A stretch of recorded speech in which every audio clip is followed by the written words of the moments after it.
Saudari-saudaraku yang terkasih, berjumpa kembali bersama saya, Inspirasiku di Antara, Renungan Harian Sabtu 12 Juni. Hari ini kita bersama seluruh gereja Katolik memperingati Hati Tersuci Santa Perawan Maria. Semoga di akhir pekan ini, kita bersama keluarga, komunitas kita, selalu dalam keadaan baik, sehat, dan bersemangat. Saudari-saudaraku yang terkasih, marilah kita mengawali renungan kita dengan tanda kemenangan Kristus. Dalam nama Bapa dan Putra dan Roh Kudus. Amin. Allah Bapa yang Maha Mulia, Engkau telah menyediakan kediaman yang pantas bagi Roh Kudus dalam hati Santa Perawan Maria. Limpahkanlah rahmat-Mu, agar berkat doa Santa Perawan Maria, kami pun layak menjadi bait kemuliaan-Mu. Dengan pengantaraan Yesus Kristus Putra-Mu Tuhan kami, yang bersama dengan Dikau dalam persatuan Roh Kudus, hidup dan berkuasa Allah sepanjang segala masa. Dalam nama Bapa dan Putra dan Roh Kudus. Amin. Saudari-saudaraku yang terkasih, inspirasi kita hari ini dari Injil Yesus Kristus menurut Lukas, bab 2, ayat 41-51. Marilah kita siapkan hati kita, bersama-sama kita baca dan kita renungkan sabda Tuhan. Tiap-tiap tahun pada hari raya Paskah, orang tua Yesus pergi ke Yerusalem. Ketika Yesus telah berumur 12 tahun, pergilah mereka ke Yerusalem, seperti lazimnya pada hari raya itu. Selesai hari-hari perayaan itu, ketika mereka berjalan pulang, tinggallah Yesus di Yerusalem tanpa diketahui orang tuanya. Karena mereka menyangka bahwa Yesus ada di antara orang-orang seperjalanan mereka, berjalanlah mereka sehari perjalanan jauhnya, lalu baru mencari dia di antara kaum keluarga dan kenalan. Karena tidak menemukan dia, kembalilah Maria dan Yusuf ke Yerusalem sambil terus mencari dia. Sesudah 3 hari, mereka menemukan Yesus dalam bait Allah. Ia sedang duduk di tengah-tengah alim ulama sambil mendengarkan mereka dan mengajukan pertanyaan-pertanyaan kepada mereka. Semua orang yang mendengar dia sangat heran akan kecerdasan dan segala jawab yang diberikannya. Ketika Maria dan Yusuf melihat dia, tercenganglah mereka.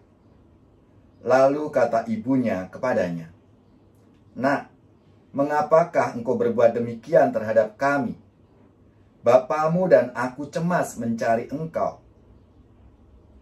Jawab Yesus kepada mereka, "Mengapa kamu mencari aku? Tidakkah kamu tahu bahwa aku harus berada di dalam rumah Bapakku?" Tetapi mereka tidak mengerti apa yang dikatakan Yesus kepada mereka.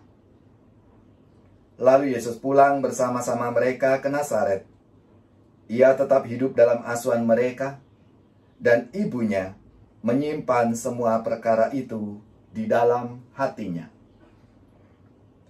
Demikianlah Injil Tuhan. Terpujilah Kristus. Saudari-saudaraku yang terkasih, apa kabar semuanya? Semoga kita bersama keluarga, komunitas kita selalu dalam keadaan baik, sehat, dan tetap bersemangat. Saudari-saudaraku yang terkasih, hari ini kita bersama seluruh gereja Katolik merayakan peringatan atau pesta Hati Tersuci Santa Perawan Maria. Kita bisa belajar dari Bunda Maria yang hatinya suci, tidak ternodai oleh egoisme sama sekali. Bahkan ketika Bunda tidak mengerti, ia lebih memilih diam dan taat, menyimpan segala perkara itu di dalam hatinya. Saudari-saudaraku yang terkasih, kita semua pasti bisa merasakan Sebetulnya sebagai ibu, Maria itu khawatir karena Yesus dicari selama 3 hari baru ketemu. Ketika Maria bertanya mengapa Yesus melakukan itu semua, sementara ia dan bapaknya mencari kemana-mana. Tapi Yesus malah duduk di tengah-tengah tua-tua bangsa Yahudi. Yesus menjawab dengan ungkapan yang sangat membingungkan. Bukankah aku harus berada di rumah Bapakku?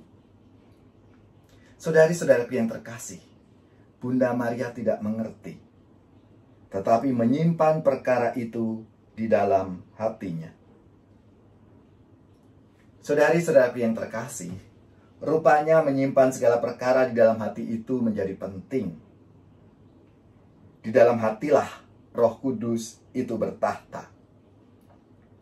Ketika kita menyimpan segala perkara dalam hati, maka kita mempertemukan perkara itu dengan Roh Kudus itu sendiri. Dan disitulah Roh Kudus akan menunjukkan jalan yang terbaik yang harus kita ambil. Jika kita taat pada bimbingan Roh Kudus, maka kita tidak akan melanggar kehendak Allah.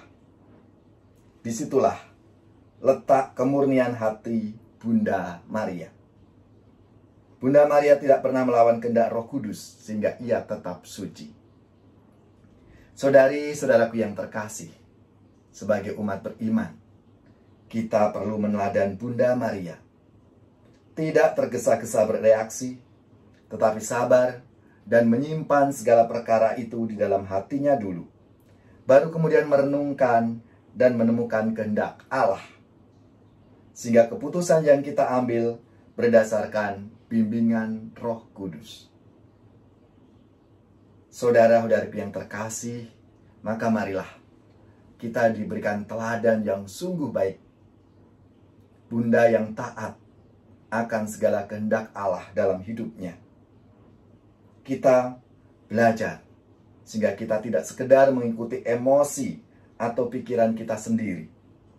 Dengan demikian kita bisa seperti Bunda Maria yang mempunyai hati yang murni dan selalu taat kepada kehendak Allah dalam hidup kita. Saudari-saudaraku yang terkasih, marilah kita mohon rahmat-Nya. Kita mohon supaya Bunda Maria juga mendoakan kita agar kita memiliki hati seperti hati tersuci Bunda Maria. Mengasihi Maria, kerinduanku, menjadi abdinya, cipta hidupku. Ya Bunda surgawi, sambut baktiku, kini ku haturkan doa padamu. Saudari-saudaraku yang terkasih, marilah kita mengakhiri renungan kita dengan mohon berkat Tuhan.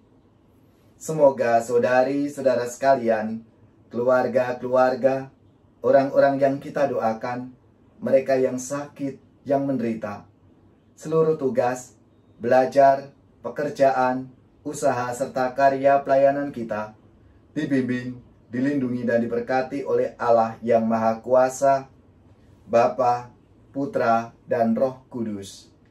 Amin.